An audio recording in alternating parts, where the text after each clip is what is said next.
dëmi që të shpëtohet jeta, një masë të madhe dhe dëmi që lën ato të jetë shumë më i vogël se sa po të lihet i patrajtuar.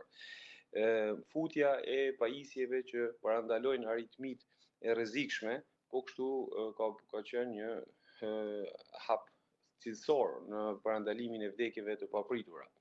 Optimizimi i terapisë, futja gjithnjë më shumë e ilaçeve të studiuara për patologji të caktuara, ka bërë që njerëzit edhe të smur nga zemra të jetojnë një jetë cilësore, pra të mos kufizohen në aktivitetin e përditshëm dhe të ulet numri i ngjarjeve.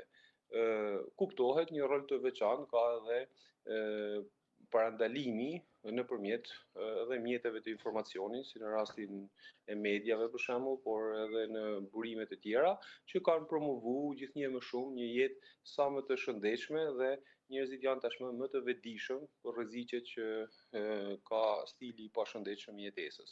Kështu që të bëra bashkë kanë ndikuar në rritjen e jetëgjatësisë, pra nuk do thotë që po kalove infarkt do vdesish.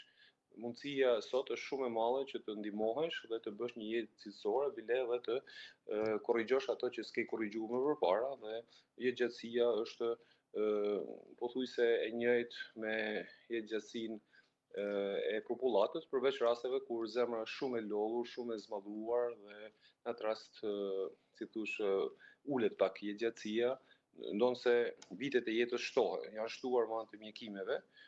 Por gjithsesi puna është mos shkojmë në atë pikë, domethënë. Dhe edhe nëse shkohet, tani ka edhe kirurgji të avancuar, siç është transplanti i zemrës, që gjithsesi jep shans për mbijetesë. Dhe sidomos në kushtet kur ka avancuar edhe inteligjenca artificiale. Po, inteligjenca artificiale A keni pacient që ju vinë doktor dhe ju thonë që ka marrë një mjekim që më ka sugjeruar inteligjenca artificiale chat GPT-ja? Tani, nuk është se vinë me receta precize, me thënë drejtën deri në eksperiencën time, por ato konsultohen me ChatGPT-n,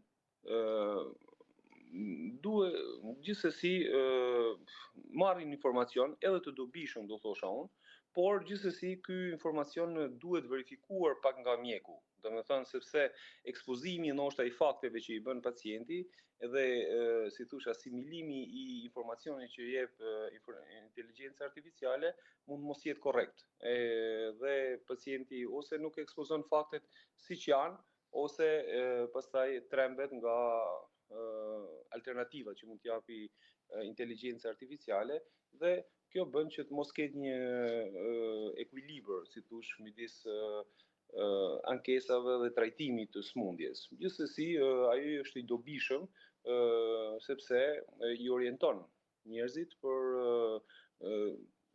gjërat kryesore që duhet kenë parasysh qoftë për parandalim, qoftë për trajtim të smundjes, por ai nuk mund të zëvendësojë mjekun, sidomos kardiolog, sepse lëvizja me ilaçe mund të jetë e rrezikshme. E qartë. Unë ju falenderoj shumë. Të lutem, ishte kënaqësi.